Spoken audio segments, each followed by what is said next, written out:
And so what projects do you have cooking? What are you doing? Well, I'm developing our show called I Love Kelton the Cop. And I got some good nibbles on that.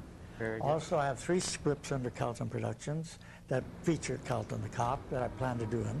So you're really turning him into a real cult character then? Well, he is. In fact, they might put a Saturday morning show on it and a newspaper comic and a stripping on paper. So well, a lot of things. Fun. And I have a lot of merchandise. I got those T-shirts and photo stats and all kinds of things, balloons and buttons. You keep him busy. Oh yes, I mean it's really, and I got fan clubs all over the world. And you travel to a lot of conventions, right? That's right. And do the Plan 9 appearances. So any other parting stories for me? Because we still got a couple more blocks before Paramount. And I don't want to just let you out on the side of the road. I feel kind of bad after I smashed you all up and all. Well,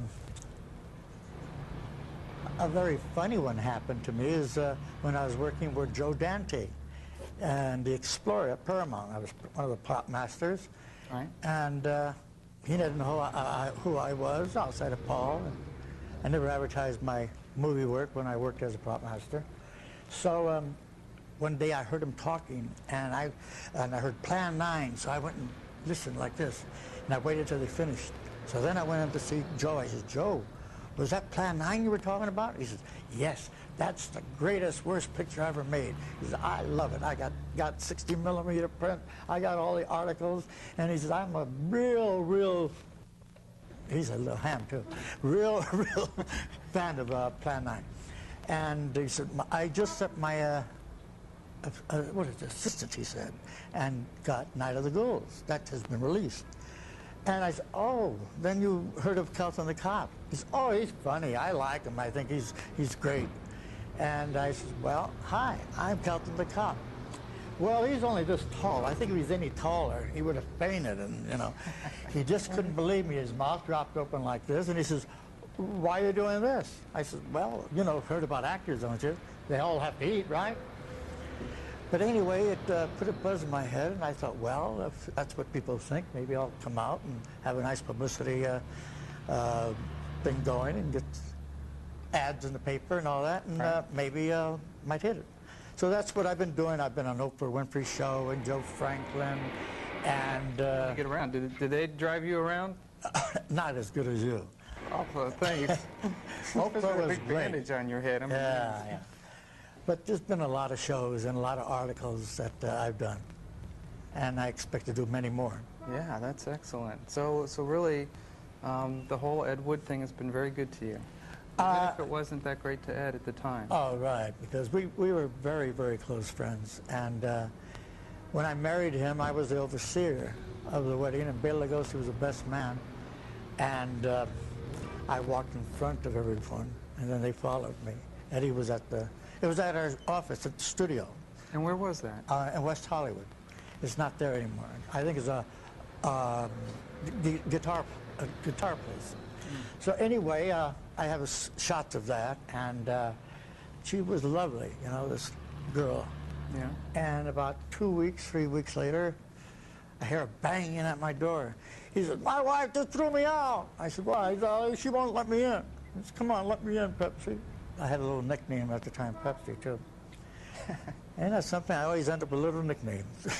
That's a strange one. So he stayed, I would say, a couple of months, which I didn't expect it to stay that long. Really? But it was one madhouse, I got to tell you. And he was a very, very close friend. I think I'm the only one that really know Ed, outside of his wife, Kathy. And she's a real sweet girl. Yeah. In fact, when he got thrown out of the house, he knew Kathy, and she came up to pick him out to go out one night. Beautiful blonde with a box spur. And I said, my God, look at her. So they got married. And they've been married ever since he died. I hear there's a strange story behind his death. He was at a friend's house watching football, is that right? Right.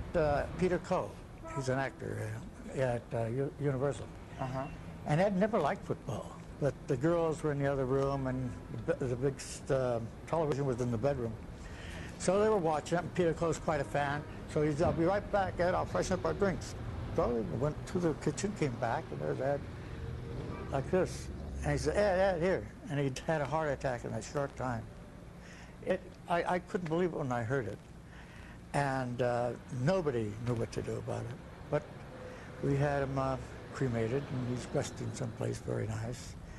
And I threw a wake at the house, and where she talked, I talked, and the minister talked, and we had cake and drinks, and sent him to the far-off land. I miss him very, very much. He died in '78, and I still think of him. Yeah. All the time. And every place I go now, it's getting more and more. What about this new picture called Ed Wood Jr., you know? And I said, we get a lot of publicity, and I think it's going to have a nice, shall I say, run. So it's Because all he has millions of fans. It's all the recognition they deserve. They didn't get when he was I alive. think so, too. And I think it's very nice of Mr. Burton to want to do it. Right.